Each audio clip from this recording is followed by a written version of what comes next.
welcome to our program tonight, Hospital with a Big Heart. Before we start, I'd just like to say a big thank you to David Kilowski here for providing us with this beautiful music while we've been watching the slides.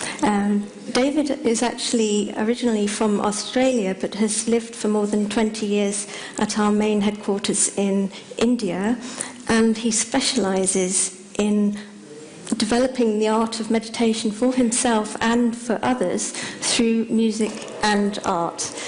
So a very unique individual, so thank you. And we'll be hearing more from him later.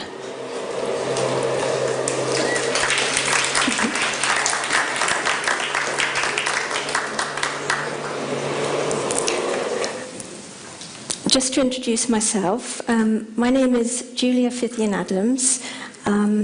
I've worked as a GP for many years in a deprived and multicultural area of Sheffield. I've also worked a lot with asylum seekers and refugees. From childhood, I had the desire to work either in India or Africa with poor population to help with their medical care, and was particularly interested in village outreach work. So obviously the work of this hospital is very close to my heart. I'm also particularly interested in holistic health care and improving health on a very broad level, including helping the situation within the community. I also have a lot of experience as a patient, both with modern medicine and with complementary therapy.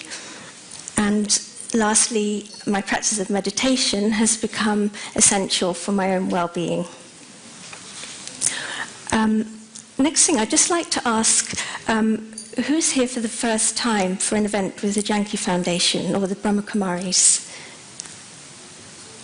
Okay, so just one. Welcome. Two. Okay. We also do have people viewing the event by webcast, so there may be some newcomers there, so welcome to all of you also. Just to give a bit of background to the Janki Foundation, it's a UK-based charity promoting spirituality and healthcare and a human-centred approach. The charity places a lot of importance on the benefit of positive thoughts and feelings, compassion and kindness in maintaining wellness and also preventing illness. There are various publications, workshops, talks, and there's lots of networking that goes on to help people, individuals and professionals put these values into their personal lives and their practical lives.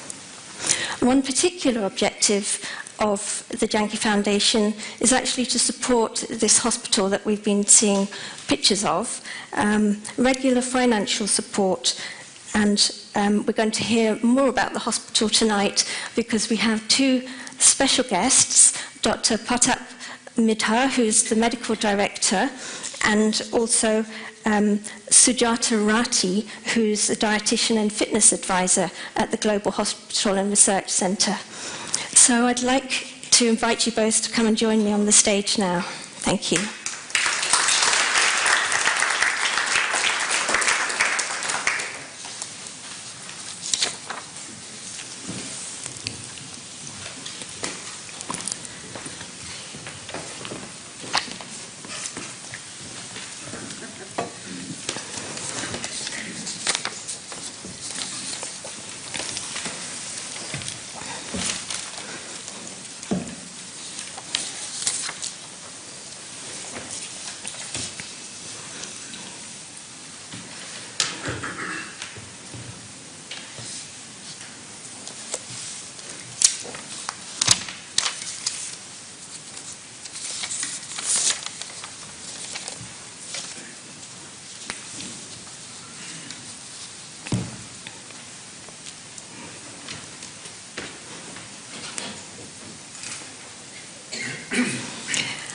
So just to give a snapshot of the hospital, it started off as a small unit, more than 25 years, on top of Mount Abu in Rajasthan in India, a very remote area, and it's developed over these years into a fully fledged modern hospital with many branches and outposts in the surrounding region. It has a particular emphasis on holistic healthcare, and we're going to hear more about that as the conversation carries on. I just wanted to share with you one thing that somebody mentioned to me who'd visited the hospital, and she was particularly touched by the fact that the hospital had been built around a tree, and the tree's in a kind of garden area in the centre, and all the building surrounds it. And her comment was that how this created an energy of love rather than an energy of fear, which you sometimes can feel when you go into hospital. From my own experience, I always sense the silence and stillness as soon as I walk in there, which is such a contrast to my experience in hospitals in this country. So I've done a little bit of homework, and I've read the annual report, which might sound a bit boring, but in fact it's very interesting, and I'd recommend you have a look at it. There are some copies at the back you can see afterwards. And in there I found a mission and vision statement. And the mission is to provide world-class, complete healthcare services responsibly and with a human touch at affordable prices. The vision: healthcare for all, irrespective of social or economic background. So at this point, I think we've heard enough from me, and I'd like to ask both of you, one by one, perhaps Dr. Partap first, what inspired you to be part of this big project? Thank you, and good evening, and I'm very happy that you're here with us today evening. The story is, I would say, it's never-ending story, the hospital story. And this happened like magic, you know. One of our seniors, Brother Nirvair, who's the managing trustee, he had undergone bypass surgery, and I just called him to inquire about his health. And he tells me, no, we are building a hospital and you need to come to Mount Abu. And that was one line which touched my heart. He said that we need to start some kind of healthcare facility there. And I was working with the public health system in Punjab, which is the north of India. And I felt there was much to do, not only in terms of the technical skills, but the human touch. You know, I used to hear from the patients when I used to work there, no one listens to us. That was the major complaint. Whenever I would go to the round, that nurses don't listen to us. Many times the patient wants to share his dilemma, wants to share his difficulties. So I thought, let's come up with a project which the patient is the focus. It is a patient-centered hospital. Because most of us are around technology, around having highly professional people. But what does the patient need? What does the patient require? Patient requires a comfortable setting, a peaceful setting, and a caring staff. And that was what my objective when I came here.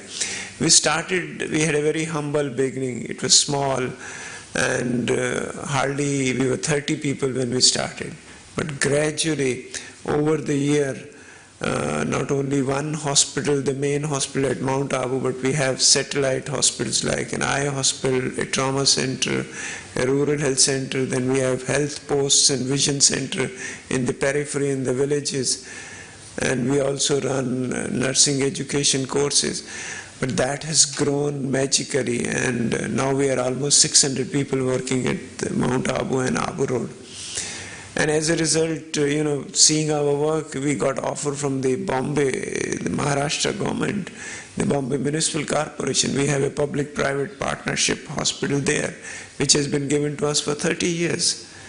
So it's just, I feel when the intention is good, when the effort is sincere, and when the support is big, anything can happen.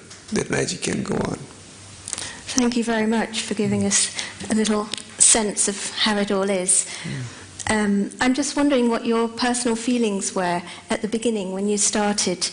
Did you feel confident that things could evolve and reach this high aim that you'd set?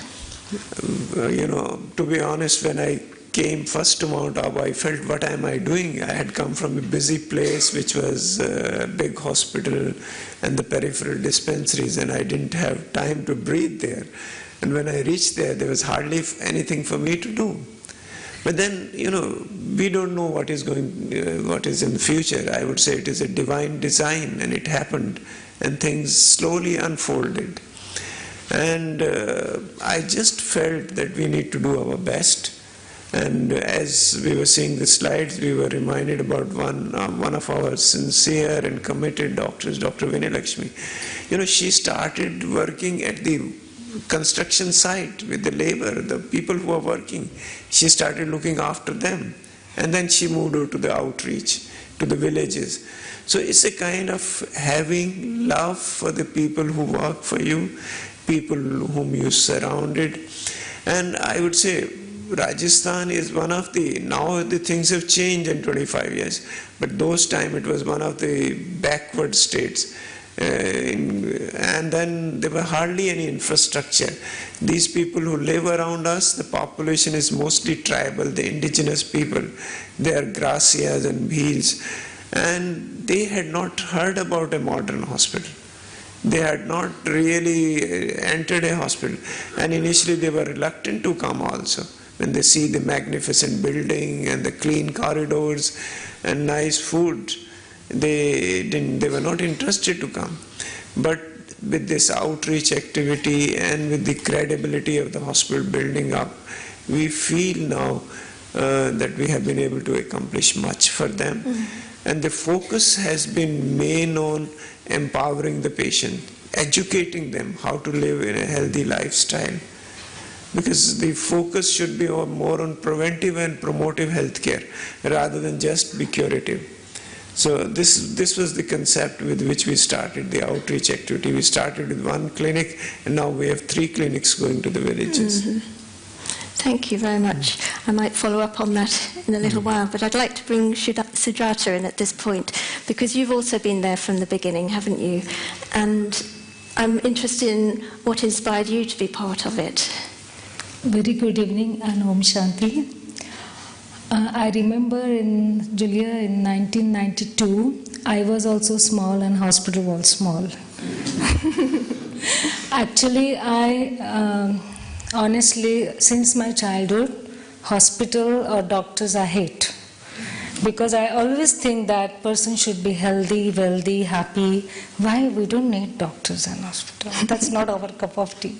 And being as a spiritual person since childhood, I actually, this global hospital attracts me because of it's based on spirituality. I actually developed my taste because I can say like my life has started with the hospital. I grew in the hospital with the spiritual values. And as I entered in 1992, my aim was to become a pilot actually. It's absolutely contrast. But somehow when I saw the patient, yeah, then I understand what is the disease or sorrow behind, yeah. And I felt like if I want to start my life with something different, so this is the right place. And like now 25 years I am with the hospital, but I must tell you that I never felt that until today I am in the hospital. Such a nice vibration. Lovely. Yeah, you're very lucky to be working in such an environment. Yes. I'm sure there are probably people here who work in the NHS and would appreciate that. Can you tell me if there have been any times when things haven't gone to plan, or there have been obstacles or difficulties, or has it all run really smoothly? Of course, I think everyone should get difficulties, yeah. So then where you stand, and how you cope up with the what you have inside and what you need to develop.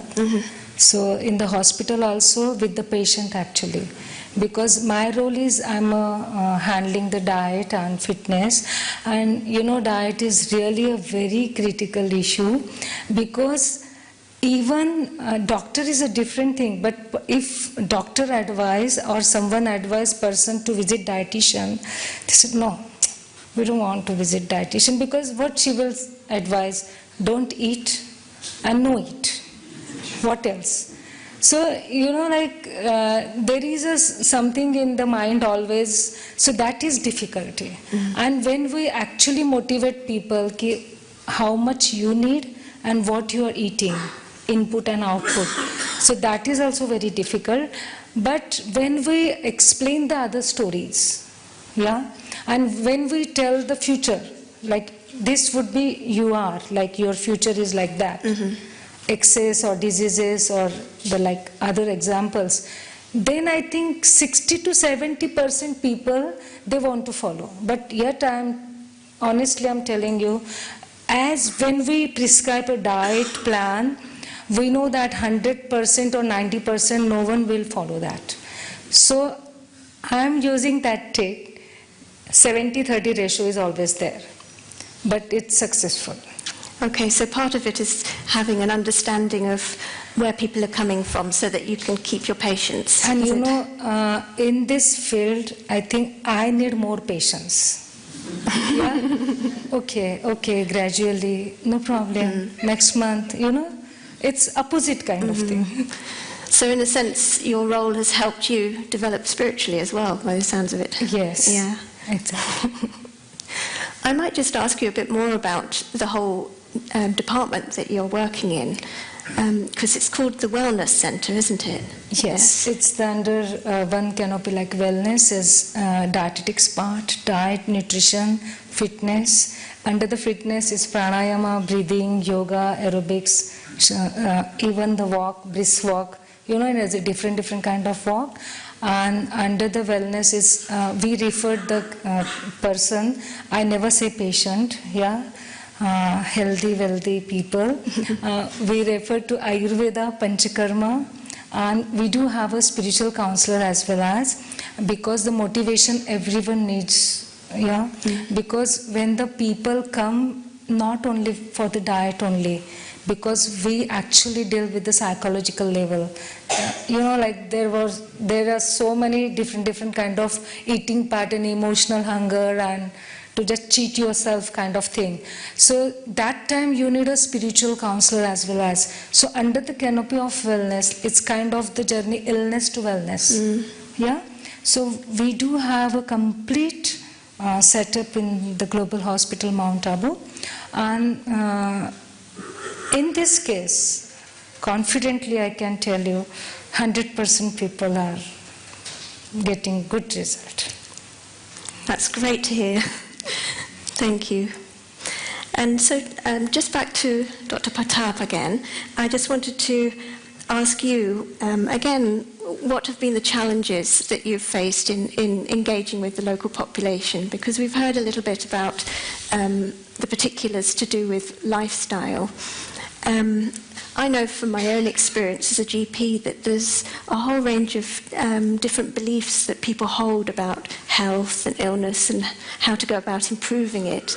And particularly if you're coming across people from a different culture, and perhaps the local population, there are a lot of people from the villages, the tribals, and maybe they have different understanding about health. Wonder how you've kind of bridged that gap, or how the hospital staff have managed to find a meeting point. See, since our strength was meditation, we were all doing meditation, and we were supported by the Brahma Kumaris organization. We thought, why not integrate this meditation into medicine? And the reason was basically, we see today more and more people falling prey to lifestyle diseases, what we call the faulty lifestyle. Today, if you look at the principal cause of illnesses is the way we live our lives. And someone said, if we defect if we correct the defects of living, the diseases would disappear of its own accord. So it's very important that we do struggle with malnourishment and tuberculosis and pregnancy issues, but then at the same time, Mount Abu is a tourist place. A lot of people come there.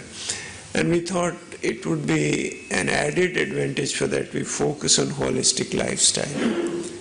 So we focused not only for substance abuse, but the major killer today is heart disease. Young people dying of heart disease, sudden death, it's very common.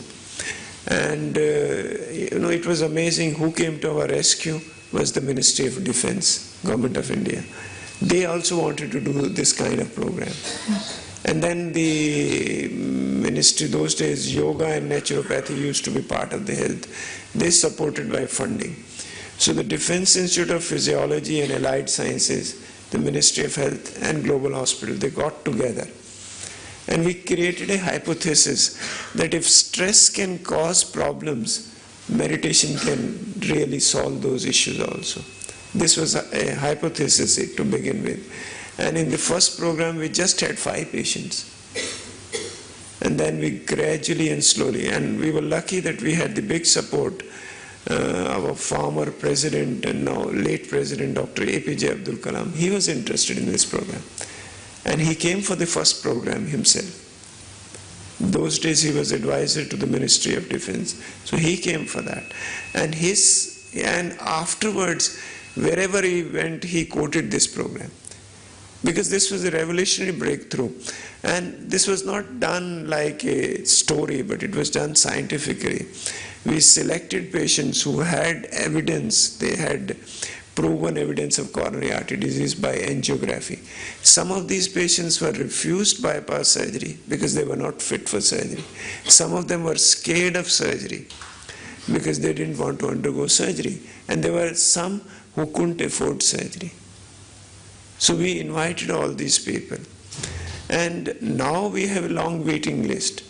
And then we, over a period of 2 years, we would repeat their angiograms, monitor their stress hormones, do their melatonin levels, to see. And even we did their EEGs also, to see how relaxed they were. And one amazing fact was about the meditation which we do open-eyed versus closed-eyed meditation.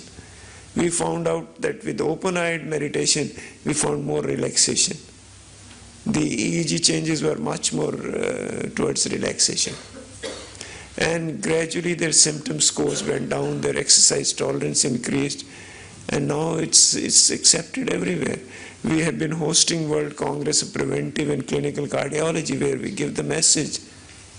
So we feel if we lead a healthy lifestyle, it's very important that we need to look after our own self. I call this program a self-empowerment program. The patients need to be taught what they need to do. Most of the time it is only simple prescription. We advise exercise and they may go to a physiotherapist for detailed, but no one really looks at the patient's needs. And compliance, as Sujata was telling, compliance is so poor. In terms of even regular medication for the patient, they take it easy. So once they're explained what heart disease is, what are the risk factors, how they really need to take care of their own self. And we found that we had a couple of sessions known as opening the mind session. We asked them, we had psychological questionnaires for them. What were their profile when they first heard about the heart disease? What were they passing through? What were their family situation? What was their work-related issues? So we found something or the other had gone wrong with them. And now this is accepted all over India, and we have a long waiting list of patients. When you say it's accepted all over India, do you mean that hospitals and other areas are actually taking on board the same approach? Hospitals, there are some partner hospitals, but most of the clinicians are always skeptical. They would not accept this program. They would rather say, okay, undergo angioplasty, undergo bypass surgery. But issue has been with the word of mouth, with the Brahma Kumaris network. Now the message is across all over the country. And even now we have people coming for primary prevention, where they had a history of heart disease in the family, or one of the parent they passed away because of the coronary artery disease. And these people don't have actual heart disease, but they really need to have primary prevention.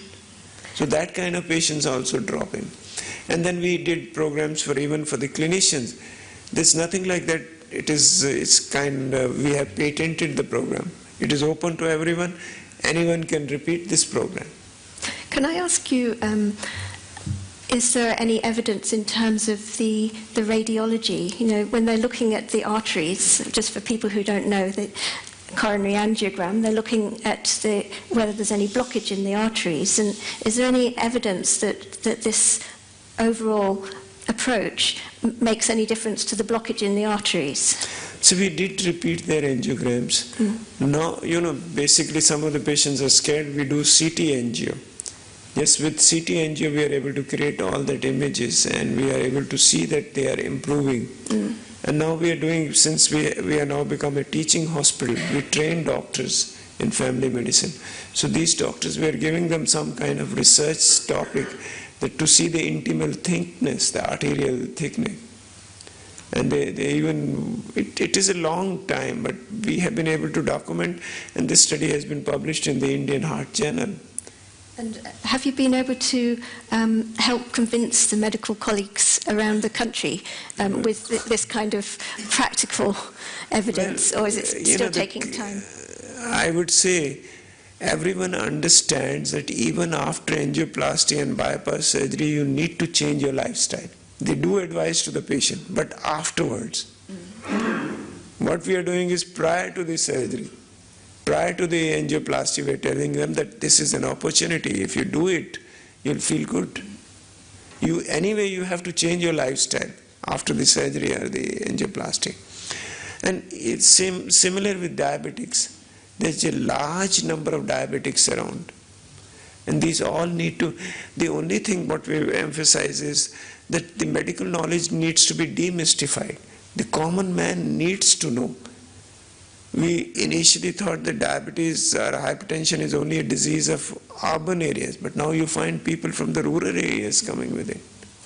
Sujata, you were mentioning yesterday you're involved in a program for diabetes patients. Is that right, that they get admitted for 5 days? We do have a diabetes project and the program in the hospital for 5 days. Actually, you can prevent yourself from the diabetes. So it's based on diet and exercise and of course meditation as well as. And who are diabetes like type 1 and type 2 also, they can get admitted, and basically it's a more education. Even, like some people, some or in the universe also, everyone likes sweet, right? And there's a different kinds of sweets, because some people, it's uplift actually. As a dietitian, I would say like some food and fruits are really, you can uplift your mood, even if you have a dark chocolate. Yeah? So in a diabetes sense, like I especially not advise that no, not complete no. Otherwise you will get depressed. Because sweet is a good carbohydrates, but again, if you have, sweet is a good carbohydrate means, again, I want to mention about the fructose sweet, yeah? But if you want to celebrate your food, you add your exercise. There's a tick. Means we always advise like person they should go for 10,000 steps to maintain yourself. Then you have a margin to have some bite. So I would say like Dr. Pratap, our director, he always does 16 to 18,000 steps per day. Although you don't need that. But he have a margin to have a sweet. So actually you can prevent yourself from the diabetes. So we do have a project of diabetes in the hospital, and that's how I said, why people come to Global Hospital and compared to other hospitals in India, because there is such a positive hope. You will get the answers to learn your life, yeah, to move forward in your life. It's not that we are very strict. We just go with the mood. That we teach.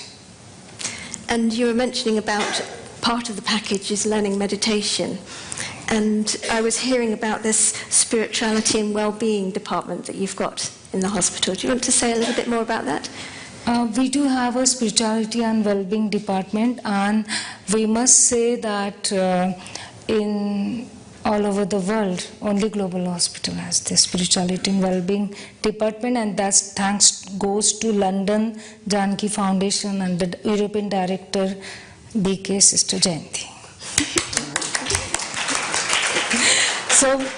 So we have that department, and even the poor people like villagers in their language, positive thinking course.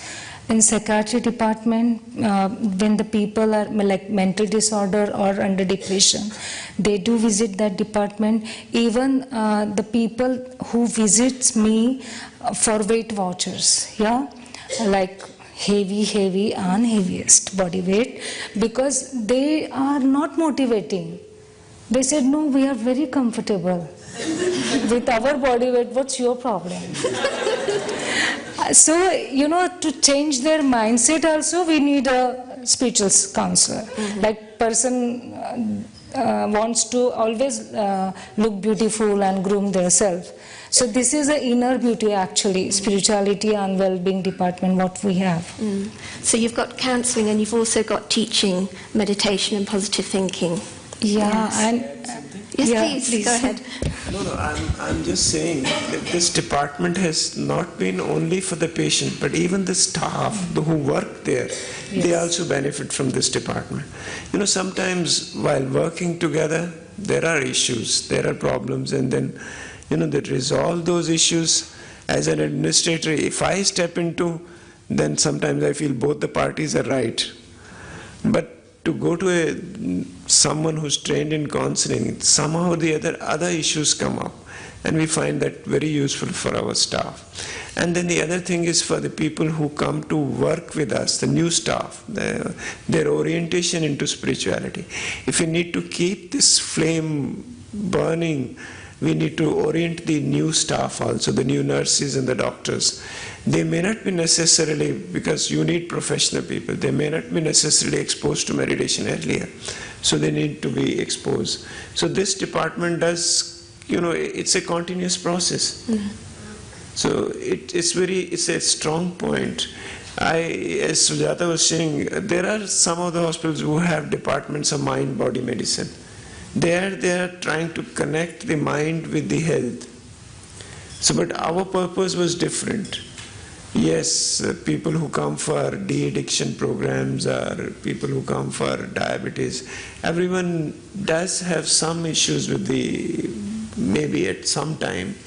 So this year the theme of the WHO, the World Health Organization, is depression, let's talk. It's very important someone should be able to listen. The beauty of the counselors is they listen for maybe 45 minutes and they speak for 5 minutes. So it's very important that there's someone. We did have even the early times, people were conducting meditation course, but to have a structured program, we have now a structured program of integrating spirituality into their healthy lifestyle. That was the focus, that we should have a specific person looking after it. Sister Nirmala is there. She did help us in designing these structured programs. And it has been good. We are very happy with the results. Yes, I was hearing about that actually. It's worth mentioning because there is a unit I think it's a hospital in Wakefield, and Nirmala and a chaplain there worked together on spirituality and well-being, and they did some collaborative work with you, didn't they, and helped with the structure of your department. One more addition with the spirituality and well-being, like doctors, paramedical, non-medical staff, and one more category, because in India we get workers like sweepers, housekeeping staff, even sweepers, yeah. For them also this department is working because their husband, and it's a different scenario. So, so many results also are, output is very good. I'm quite interested because, talking as a doctor myself, I know that the medical profession can be a bit single-minded, and sometimes it can focus in on one particular aspect, like a disease of one organ, and forget the rest. And I'm just wondering how much on board all your staff are with this concept of holistic health and wellness, and how much they get involved in referring patients to this department, or is there more work to do to kind of increase awareness of that? See, clinicians are always skeptical. It wasn't easy to bring in Ayurveda or homeopathy. Some still don't really approve of it, some of our clinicians. But the beauty is, if the patient gets the benefit, who would deny it? This is something we need to correct in science. In science, we try to prove something and then experience it. But I feel we need to experience and then it is automatically proved.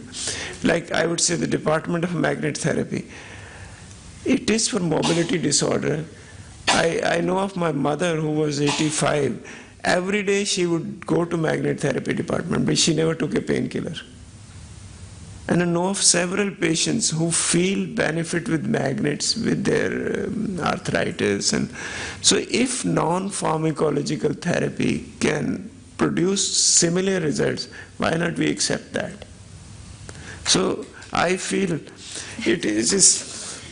it's something which drugs are needed. Modern medicine is essential, but for acute care, for problems like surgical issues. But for most of the medical issues, like I would say Ayurveda is good for digestive disorders. Homeopathy is good for allergic issues. So we need to understand that we do call them complementary systems of medicine. There's something good in every system, and we need to appreciate that. Once we start appreciating each other, then probably the bridges would be built. But still it hasn't happened. Homeopathy is looked like, maybe as some people say, it's quackery. I say probably the beautiful part, even in the magnet therapy, I feel, it is the healer himself. It depends upon the person who's giving the healing. He is such committed, and I always tell him that more than the magnet therapy, you also work. Yeah. Have you invited your members of staff to come and experience these different therapies? No, members of the staff, particularly the nursing staff, they always go there. Yeah. And even these doctors, we have used magnets for stroke patients, for patients with cerebral palsy. And they do know, because there are certain things with which, like for cerebral palsy, we would only advise physiotherapy. But with magnets, if the patient is able to do something of his own. So that's very important. Wonderful. I remember, it's very important. We need to understand the most powerful thing is the mind. If the mind accepts something, it happens. I was in Miami. There I he was not I would say physician, but he was a clinical psychologist. He was treating patients with spinal injuries who were paralyzed, bedridden, with biofeedback. And his studies were published in the Lancet. And I did meet him when I went to Miami, and he said, it is probably the patient is being skilled. He said, if there are some neural fibers intact, they can take over the function of the other neural fibers.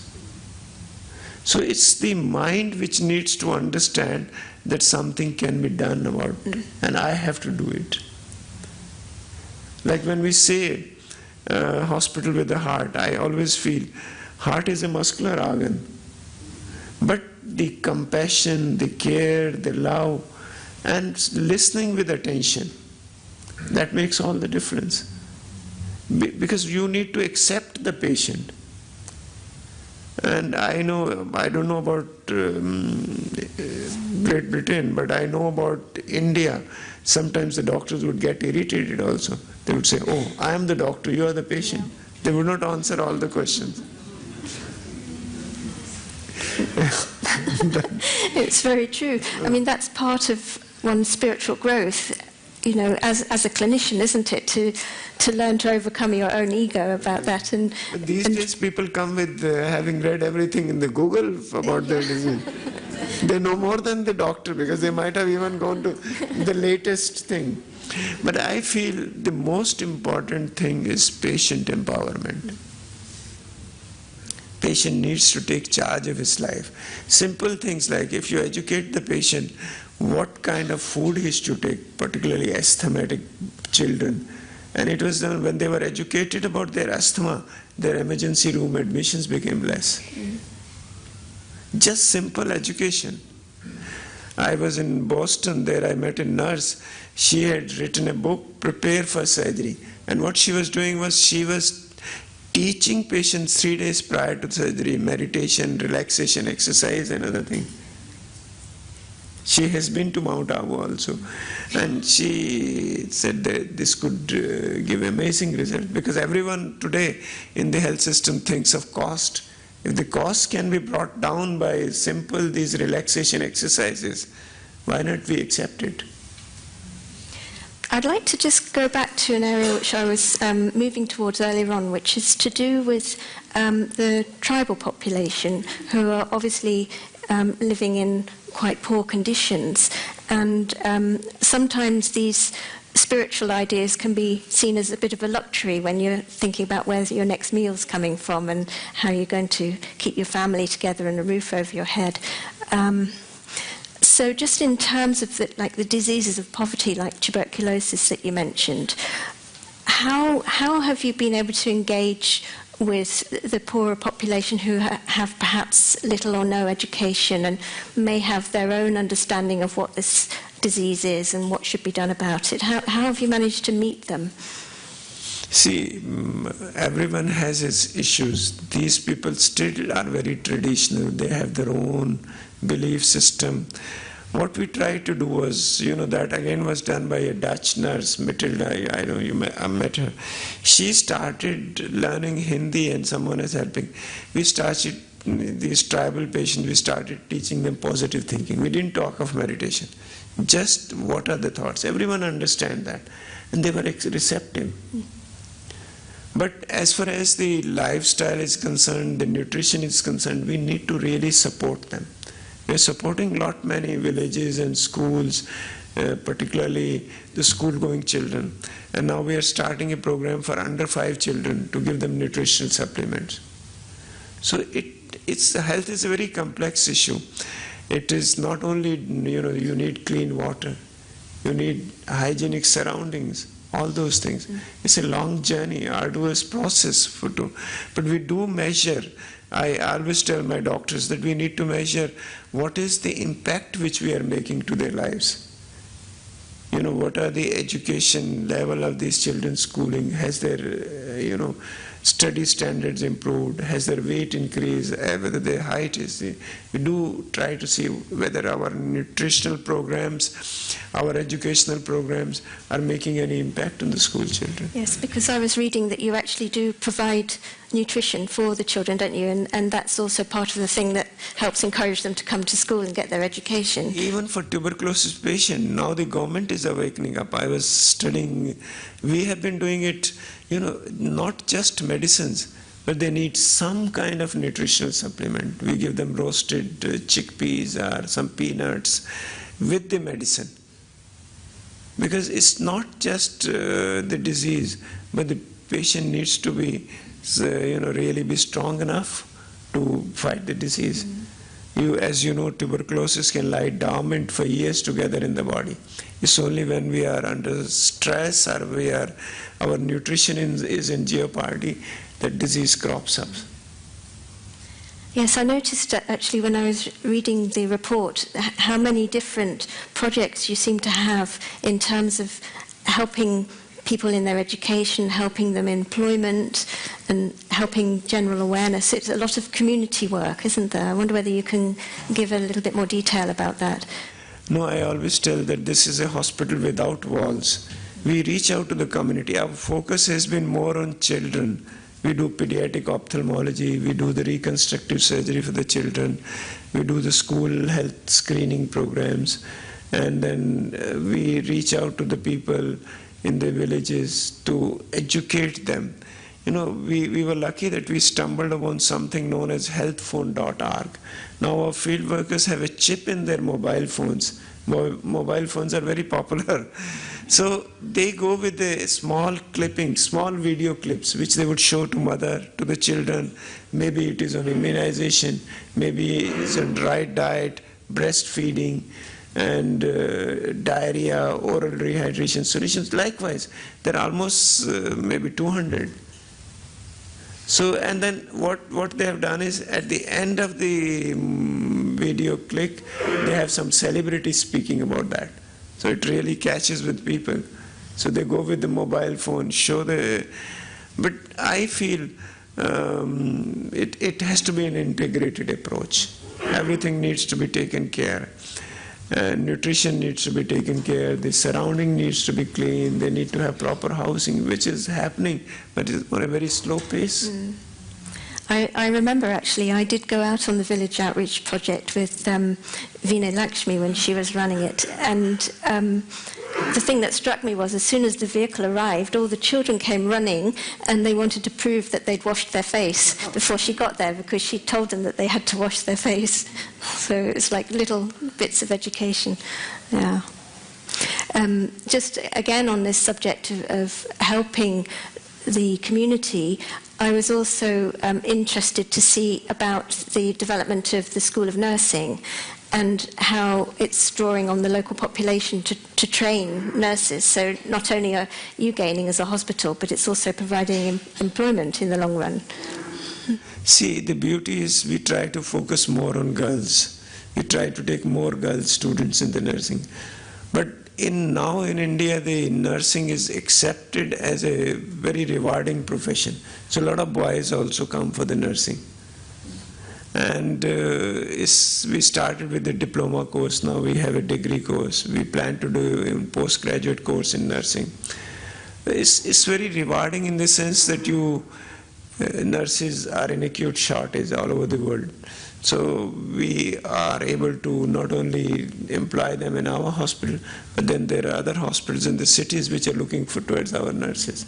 And they get good remuneration, good employment. And slowly even the tribal girls are coming. We do regular career counseling. We go to the schools and tell them that this is an option available to them. And we have introduced some scholarships to promote for the poor people. We were helped by one of the foundation in Holland, which was supporting some of the nursing scholarships. So and nursing is the key area. They are the one who spend most of the time with the patient. The doctors would only come and go. And they need to be trained well. They need to be trained like we are using the Vihasa model for them.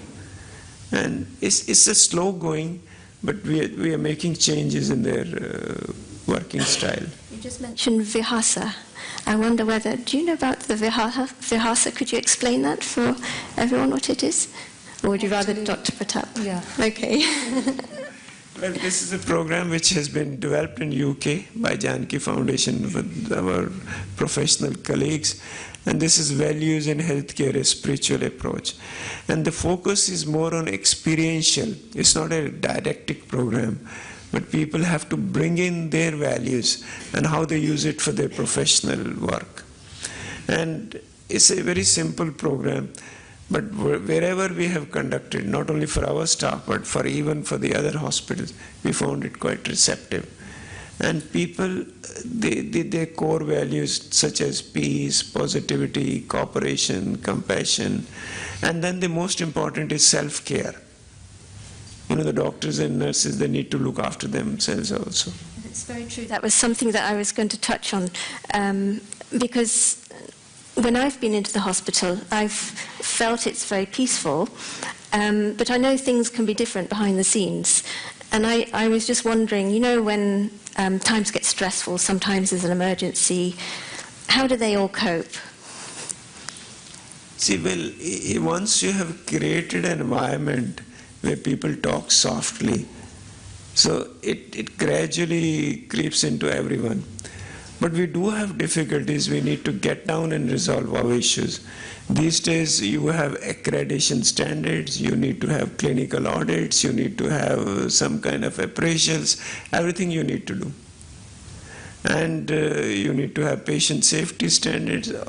All these issues, sometimes we do have problems, but then those problems need to be addressed by talking, by bringing more and more people into your fold. There's so many standards, there's so many criteria which we need to fulfill. And it's the most important thing is being aware of something. If you're aware of what are the patient safety standards, even the housekeeping staff or people working in the kitchen, they need to be educated about these things. So we do try and do that. And staff is the core issue. When you were saying about the challenges, my challenges are finding the right staff, finding the right clinicians. Sometimes, like recently my pediatrician left, and I have a hard time finding another pediatrician. Someone may be willing to join us. Yes, I was going to ask about that. How do you attract staff to come to this remote place where perhaps it's not a good career move? Very difficult. Yeah. You have to, you have to advertise, you have to write in the medical journals, and then you have to interview several people, and then only you find the right person. And then it's about keeping them, isn't it? And, because the working environment is beautiful on a physical level, but it's like... love the place. We have been lucky in some areas, like our ophthalmologists. There's some people who have stayed with us for more than 20 years, and they're still working with us. And then our ENT surgeon, our anesthetist. But in some areas, we have not been that fortunate. Like a surgeon or a pediatrician, we have been having regular changes. So it's like looking for the right kind of people and the right kind of environment. It has to be a match. Yeah. And most of the people enjoy working in a small place because the challenges are less. Working in a big place, the challenges are much more.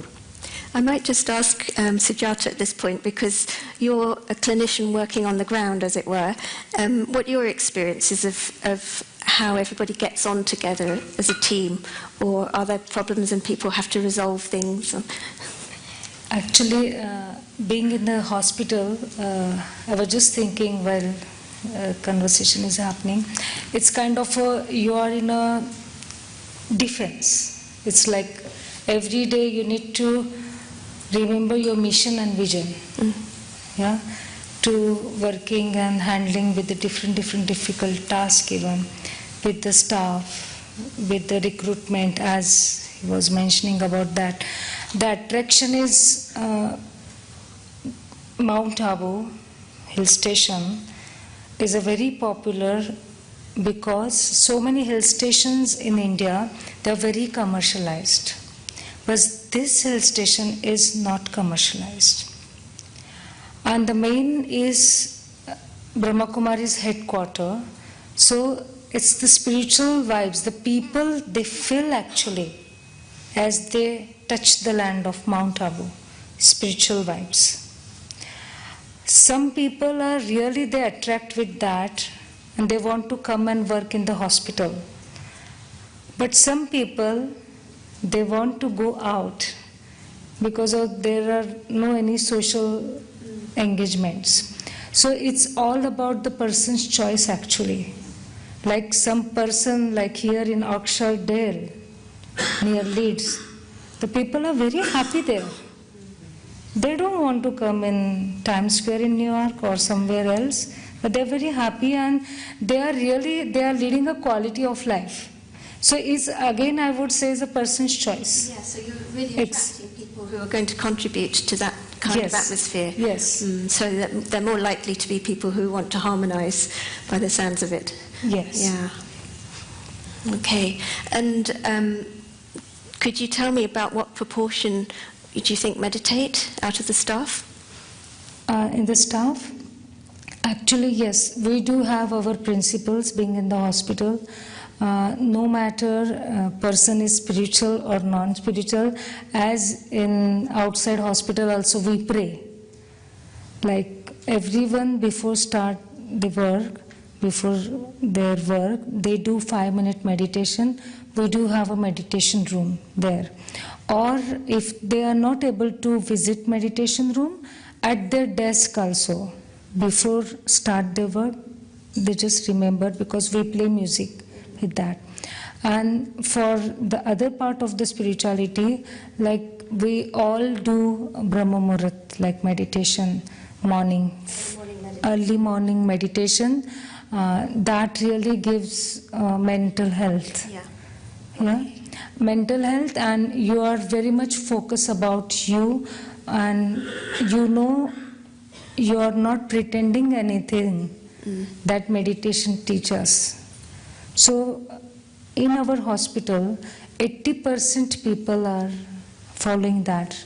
I am not telling you 100%, 80% people. And there are spiritual gatherings are happening after. It's a very nice, beautiful combination between professionalism and spirituality.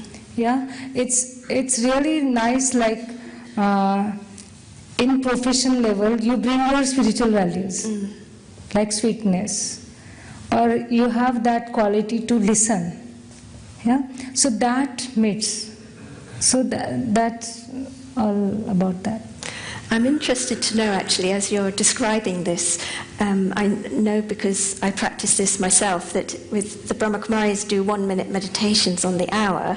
Do you do that in the hospital while you're working?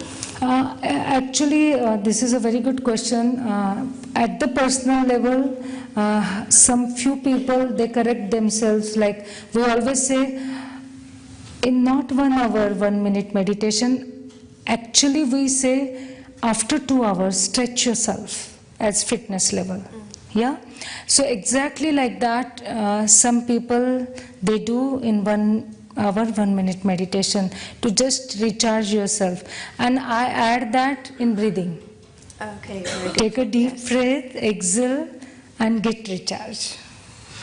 I think just in response to a couple of the comments, the most important thing that you're offering at your hospital is the overall approach, isn't it? So it's not like you're saying one thing over and above another one is better, but all angles, modern medicine. The message should go across that we are not trying to undermine the modern medicine. Modern medicine is needed and it is vital for our health.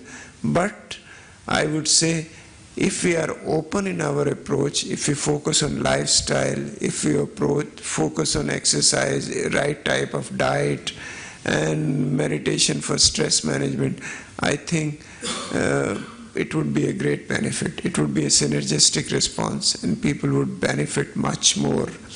And we need to be open to all the remedies, open to all the suggestions, and we can put it under scientific scan. And this is happening, as you were saying.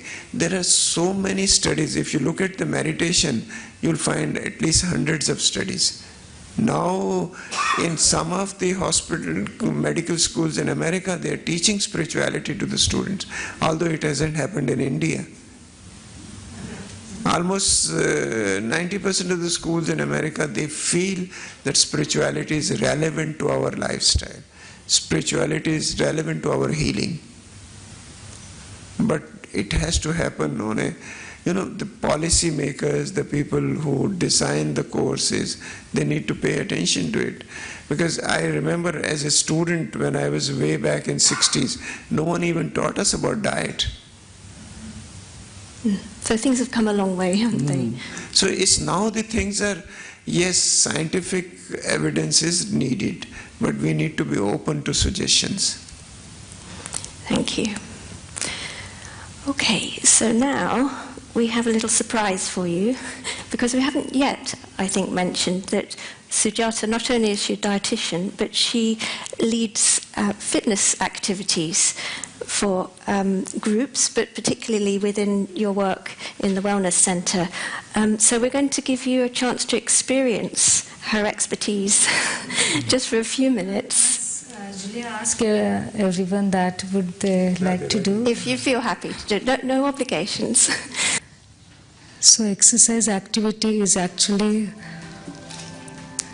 as the endorphin, happy hormone release. After the fitness, people always feel good. No one is after that unhappy. So I want you to experience for 3-4 minutes. Yeah. For that, I want you stand up. Just check yourself how you stand, yeah, with the graceful. The person, when he stands, you can figure out that, okay, how happy person is, and stretch yourself. Stretch yourself. Your toes and heel up and down in balancing way. Yes. 1. Just stretch yourself and just get rid of from your backache.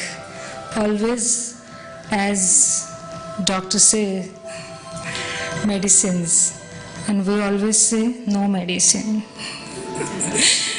And again, just hand movement and feel the experience of like you are flying in your life. Yeah? Because people always like to fly. Because sometimes people always feel like where you are, in the sky or at the land.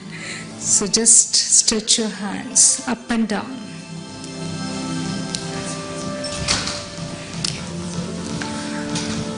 And now both hands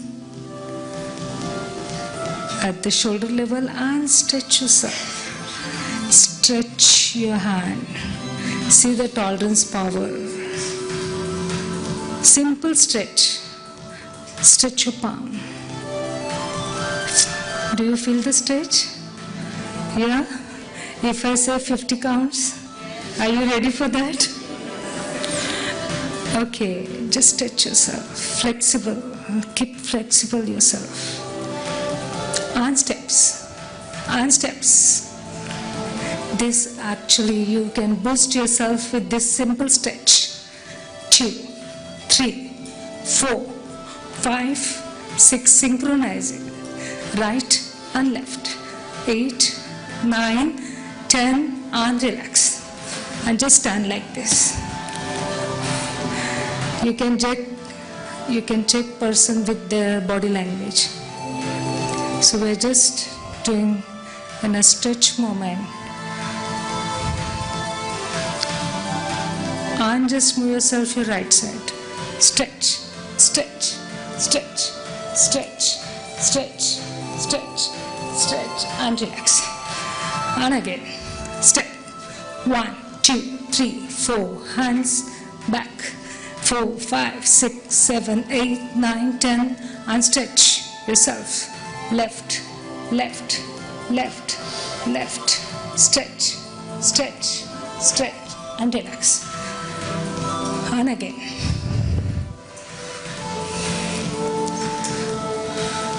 And the last moment. Just slowly, slowly feel the stretch. Give respect to your body. Gently. 4, 5. You are giving blessing to yourself. 6, 7, 8, 9, and see your endurance. Stop. 1, 2, 3, 4, 5. Fantastic. And now, next is for your left leg. Slowly. 1, 2, 3, 4, 5, 6, 7, 8, 9, and slowly stop. 1, 2, 3, 4, 5, 6, 7, 8, 9, and 10. Very good. I must.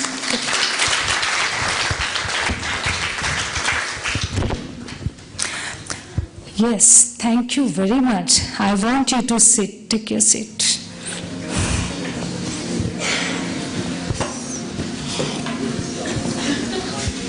Correct your posture, back straight, abdomen straight.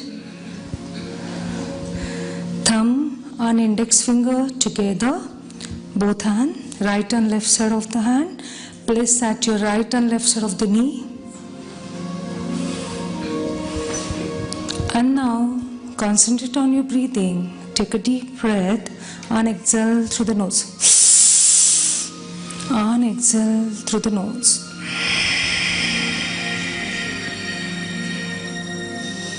And again, second time. And slowly exhale through the nose. One more time. And slowly exhale through the nose. Now take a deep breath with all the positivity inside. While exhaling through the nose, take out the negativity from within. And again, second time. Take out the negativity from within. Now we are going to perform Om sound, Om chant.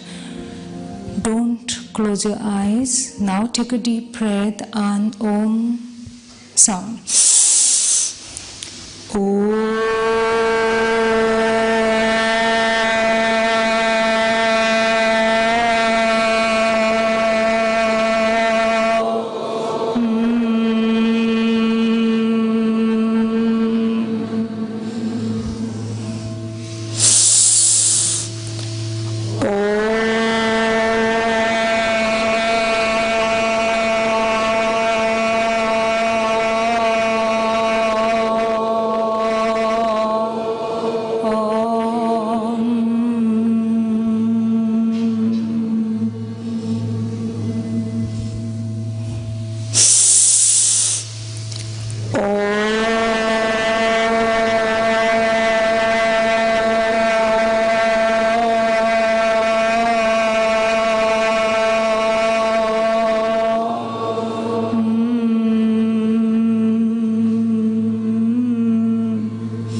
Concentrate on your breathing.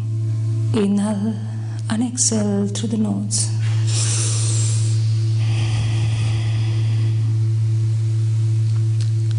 And keeping this thought, I'm the happiest person on the earth. Inhale and exhale through the nose.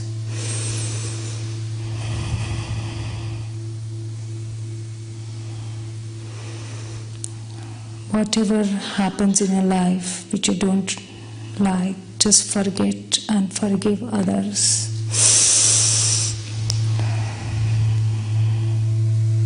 Inhale and exhale through the nose.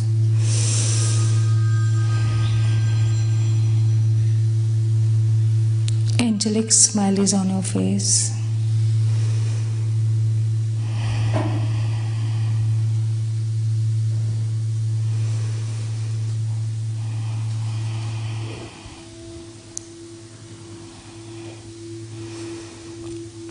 And again, take a deep breath and Om chanting.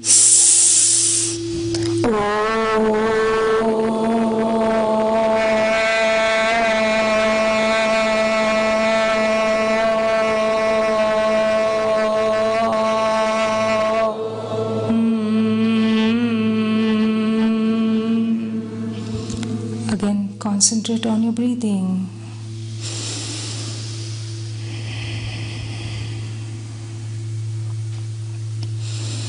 I'm taking the strength and power from Supreme Being.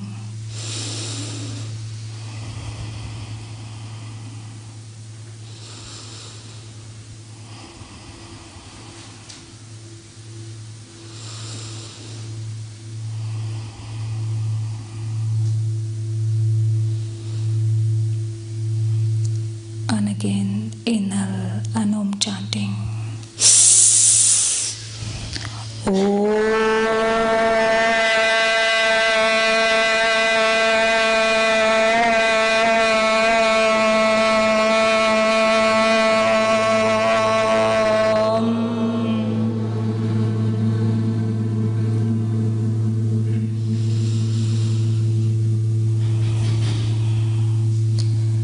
Now with the breathing, we all are giving good wishes and positive vibrations for everyone's mental health and physical health in the world.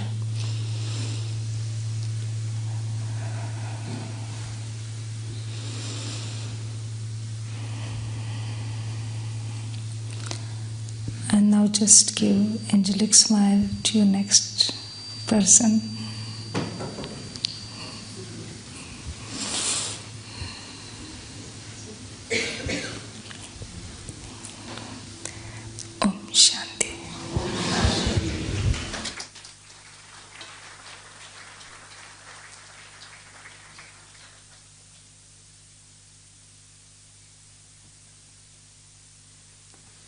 Thank you so much, Sujata.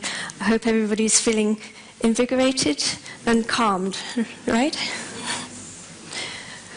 So next, we're very fortunate to have with us, just very lucky that she's in London this week. We have Sister Janki with us. She's the European Director of the Brahma Kumaris, who are hosting this event tonight. And she's a much sought-after speaker internationally, has a hectic travel schedule, going around sharing her pearls of wisdom.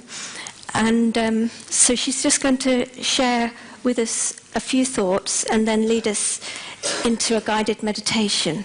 So I'd like to welcome Sister Janki onto the stage. And if Dr. Partap and Sujata would like to join her again on the stage, that would be great. Thank you. While they're coming up, I've been informed that we now have 110 people viewing on the webcast. So welcome to anyone on the webcast who's joined us since the beginning. It's a pleasure to see so many of you on a warm spring evening gathered here inside.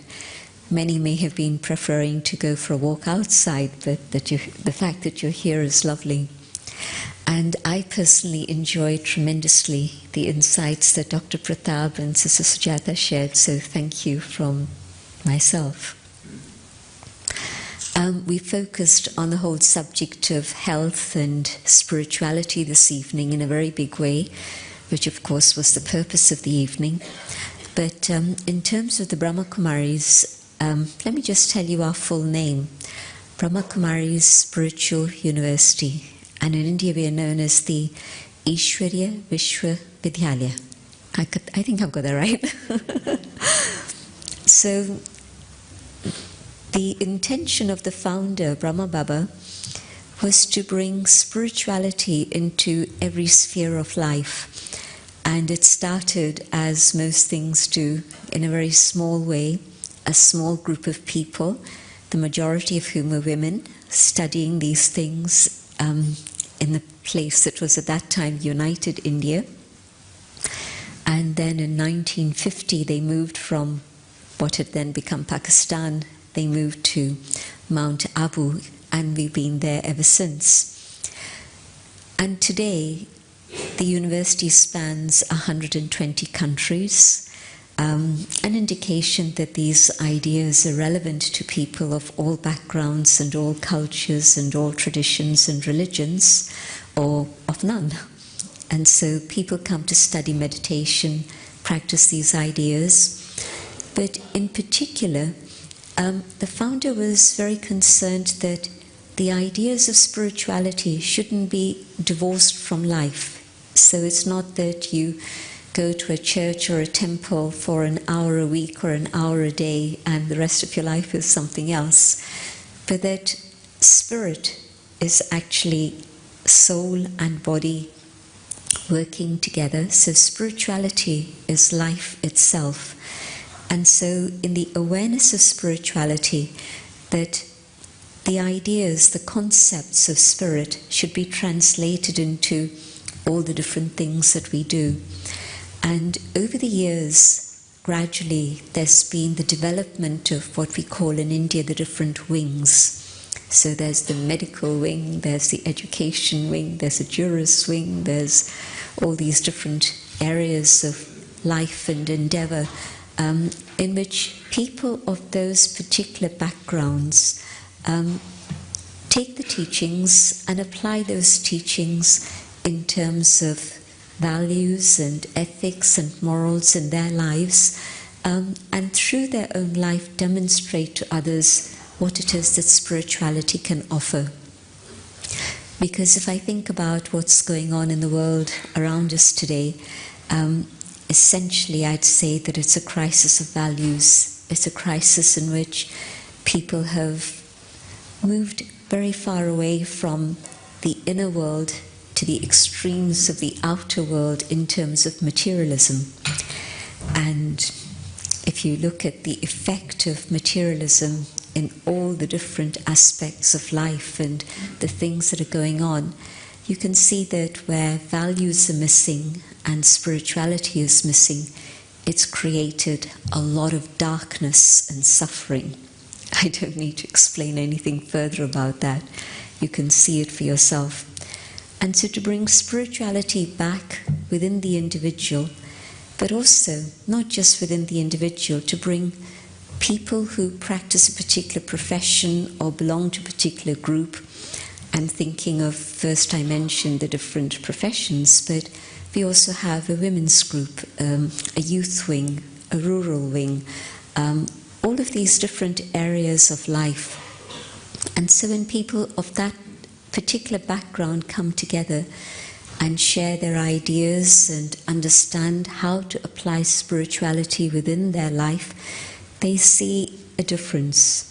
And not only do they feel the difference in themselves, but others begin to notice a difference in them also. People ask us, how do you advertise? And the biggest advertisement is word of mouth. And so people tell each other, or people see a difference in someone and they ask, what's going on? What happened to you? And so this is how these ideas have spread gradually across the world. They're very simple ideas, essentially focusing on three aspects. Knowing the self, who am I? Being able to go into the understanding of how all the different parts of me work together. My conscience, my consciousness, my memory, my personality, my intellect. How does all of this work? And is there some aspect that's not properly aligned? And so spirituality teaches me how to align all of these things so that then I learn to be at peace with myself. If I can be at peace with myself, then maybe I can also be at peace with you. And then further, at peace with all others around me. And if I'm peaceful, it's in a way a shorthand word because peace encompasses within itself many other things. But if I can be an instrument for peace where it is I live and work, and each one of us being an instrument of peace wherever it is we are, can you imagine what is possible? It is actually possible to create peace in the world.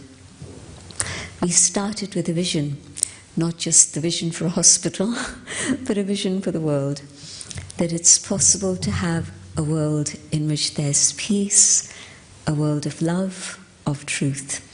And it was this vision that brought me to the Brahma Kumaris, and I'm sure that your commitment was first to that vision, and then later the vision of the hospital. So that vision is something that, on one side people say, well, since you've started, things have got worse in the world. True. But we see two forces working together. The forces of darkness that seem to be gathering force and becoming stronger and stronger. But equally, the force of goodness, the uplifting force, the ascending energy. And we heard about mindfulness in Westminster, amazing.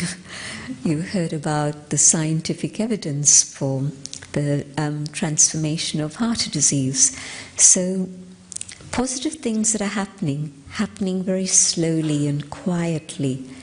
But my understanding and my vision is that although these ideas are still a minority, but they're gathering traction and acceleration, and I think that we're very soon going to come to a point of critical mass where these ideas will be acceptable by all. And so I know that that vision of having a world of peace is possible. I think it can be a reality. But I hope that tonight has given you hope that it's possible to have a life in which there's happiness, a life in which there's hope, a life in which there's health. So thank you to both of you. And what I'd like us to do now is just have a few minutes of reflection. I'll share my own thoughts as I meditate and invite you to follow these ideas.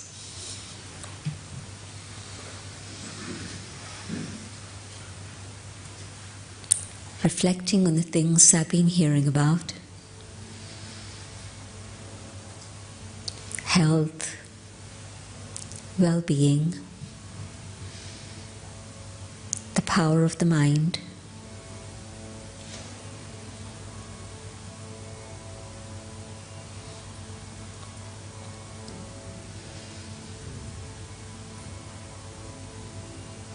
I go on an inner journey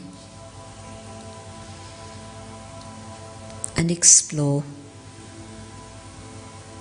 the thoughts in my own mind.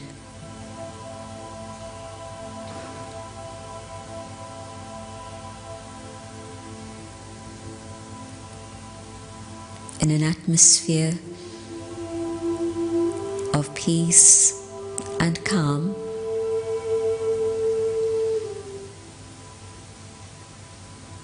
it's easy for the mind to move in a very pure and peaceful way.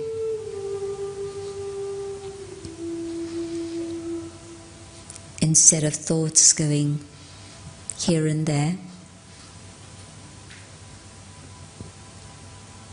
I allow my thoughts to reflect on peace. And as I let myself feel peace,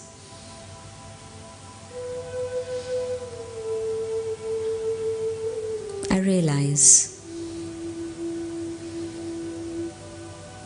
peace is natural. Peace is comfortable.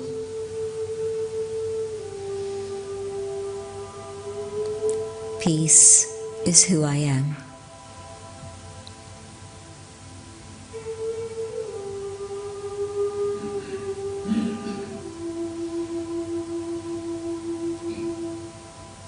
I hold this awareness of peace.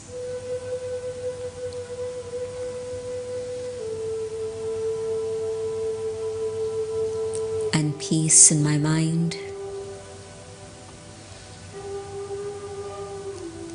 impacts my physiology,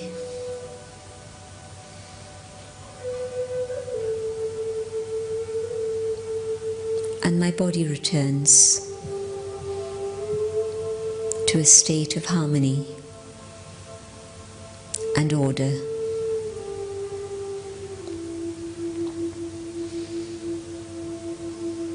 My thoughts of peace reach out and create an atmosphere of peace.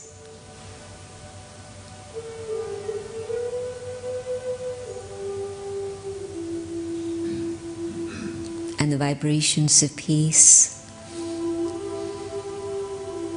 reach out far beyond this room, out into the world,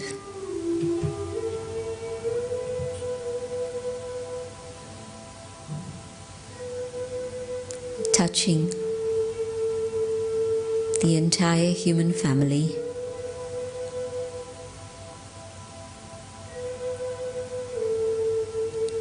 touching all forms of life,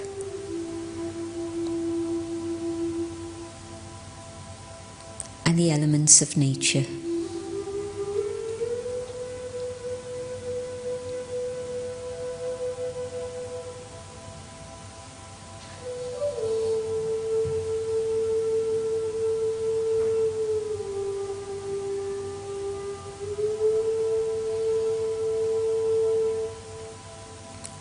Our thoughts of peace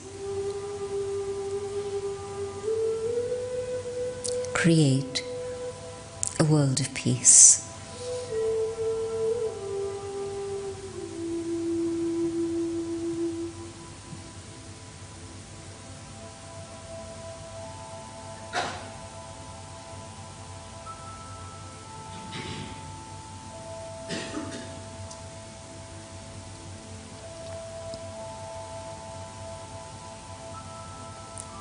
I keep peace with myself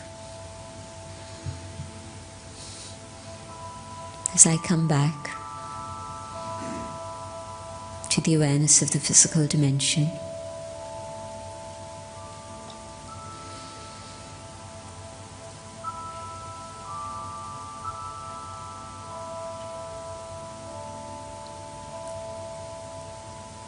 And my aim is to hold this peace as I go out of here, carrying this peace, so that I may be an instrument for peace.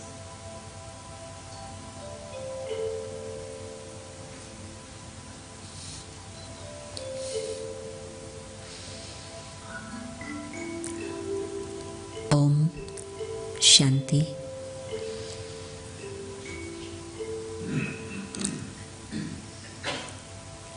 There's one more thing I want to share. Many of you know Daddy Janki, after whom Janki Foundation has been named. And I was able to have a short word with her before we came here for this program this evening. She's now 101, but she's totally aware and very much still active in service. And she sends you all her love and greetings. She knew that we'd be having this gathering tonight, and so her thoughts and good wishes are very much with us. Om Shanti.